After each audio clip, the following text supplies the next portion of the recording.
আচ্ছা ভাই, আপনাকে বলছি, আপনি প্রায় ১ বছর ধরে জিম করছেন। ১ম দিন গায়ে ব্যথা হয়েছিল, তাই না? কিন্তু তারপরে কিন্তু আর গায়ে ব্যথা হয়নি। আর প্রতিদিন জিম করছেন কিন্তু আসলে বডি হচ্ছে না। কেন হচ্ছে না? এইবার বলব। তো ভিডিওটা কিন্তু সম্পূর্ণ দেখতে হবে। এটুকুনি কিন্তু অনুরোধ করব। দেখেন বন্ধুরা, এই যে আমরা প্রতিদিন এক্সারসাইজ করি, এক্সারসাইজে যখন আমরা ১ম দিন জিমে ভর্তি হই, তখন কিন্তু আমাদের ২-৫ দিন প্রায় ১ সপ্তাহ আমাদের শরীরে ব্যথা থাকে। তো কেন এই ব্যথাটা থাকে এটা কি জানেন?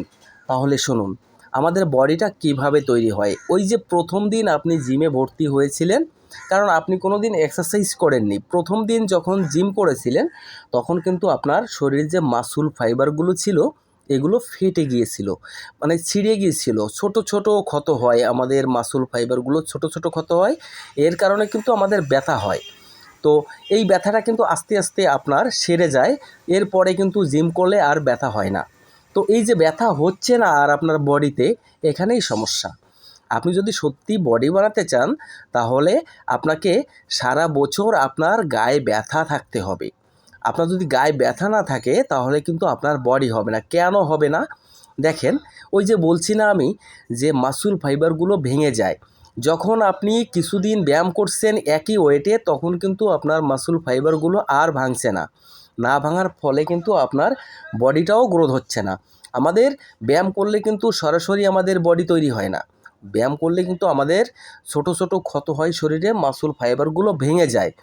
আর আমাদের শরীরটা তৈরি হয় কিন্তু খাদ্য এবং প্রপার ডায়েট, রেস্ট, এইগুলো নিয়েই কিন্তু আমাদের শরীরটা রিপেয়ার হয়। তখন কিন্তু আস্তে আস্তে আমাদের শরীরটা বড় হতে শুরু করে। শরীরটা বড় হয় কিন্তু খুব চুল পরিমাণ। আস্তে আস্তে ধীরে ধীরে আমাদের শরীরে টেস্টোস্টেরন হরমোন উৎপন্ন হয়। এর ফলে কিন্তু আমাদের শরীরটা আস্তে আস্তে গ্রোথ হয়। এই জন্য কী করতে হবে জানেন? আপনাকে সারা বছরই আপনাকে গায়ে ব্যথা বানাতে হবে। তবে এমন কোনো ব্যথা বানাবেন না যে ব্যথার কারণে আপনার শরীরে সমস্যা হয়। দেখেন, আপনি এই সপ্তাহে ১ম দিন আপনি এক্সারসাইজ করেছেন যে অঙ্গটির, ১ম দিন হাতের ব্যায়াম করেছেন। মনে করেন আপনি বাইসেপের ওয়ার্কআউট করেছেন। তো বাইসেপের ওয়ার্কআউট করলে আপনি সপ্তাহে ২ দিন বাইসেপের ওয়ার্কআউট করতে পারবেন। তো এরপরে কী হবে জানেন? আপনার ওই বাইসেপের ব্যথাটা কিন্তু ১ সপ্তাহ ধরে আপনার থাকবে, রিপেয়ার হবে। তো পরের সপ্তাহে গিয়ে কিন্তু আপনি আবার বাইসেপের ওয়ার্কআউট করছেন। তখন কিন্তু ওই রিপেয়ার হবে, ওই জায়গাটা রিপেয়ার হয়ে যাবে। আবার পুনরায় কিন্তু আপনার ওই মাসল ফাইবারটাকে আবার ক্ষত করতে হবে। তো আবার ওখানে রিকভারি হওয়ার সময় লেগে যাবে কিছুদিন। ৩৬ ঘন্টা, ৭২ ঘন্টা, ৪৮ ঘন্টা এরকম রিপেয়ার হবে। রিপেয়ার হয়ে আবার কিন্তু আপনার শরীরে আবার ক্ষত বানাতে হবে।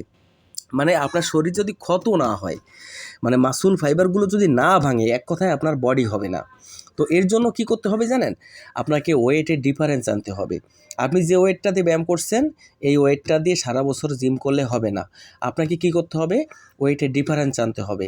মনে করেন আপনি এই সপ্তাহে ৫ কেজি দিয়ে এক্সারসাইজ করেছেন। পরের সপ্তাহে গিয়ে আপনি ৫ কেজি ৫০ গ্রাম আপনি বৃদ্ধি করতে পারেন ওয়েট। মানে খুব বেশি বৃদ্ধি করবেন না, তাহলে কিন্তু আপনার ইনজুরি হওয়ার সম্ভাবনা বেশি থাকবে। তো আপনি দেখা গেল প্রতি সপ্তাহে না, আপনি যদি ১৫ দিন অন্তর ১০০ গ্রাম করে ওয়েট বাড়ান, তাহলেও কিন্তু হবে। মানে আপনাকে এক কথায় ওয়েট বাড়াতে হবে। যেমনটা ওয়েট বাড়াবেন, ওয়েটের সাথে সাথে কিন্তু আপনাদের মাসল ফাইবারগুলো ভাঙবে এবং বডিটাও গ্রোথ হবে। আমাদের বডিটা গ্রোথ হয় কখন জানেন? আমাদের বডিটা গ্রোথ হয় কিন্তু রাতের বেলায়। যখন আমরা ভালো ভালো খাবার খেয়ে ঘুমাই রাতের বেলা, তখন কিন্তু আমাদের শরীরটা রিপেয়ার হয়ে শরীরটা গ্রোথ হতে শুরু করে। আর শরীরটা গ্রোথ হওয়ার জন্য একদিনের না, এক্সারসাইজ, জিম, বডি বানানো এগুলো একটা সাধনা, এগুলো পরিশ্রমের খেলা। আপনাকে পরিশ্রম করতে হবে, তাহলে দেখবেন একদিন সুন্দর একটা বডি বানাতে পারবেন। তো বন্ধুরা, ভিডিওটা আজ এই পর্যন্তই ছিল। ভালো লাগলে ভিডিওটা শেয়ার করবেন এবং চ্যানেলটা সাবস্ক্রাইব করতে ভুলবেন না। সবাইকে ধন্যবাদ।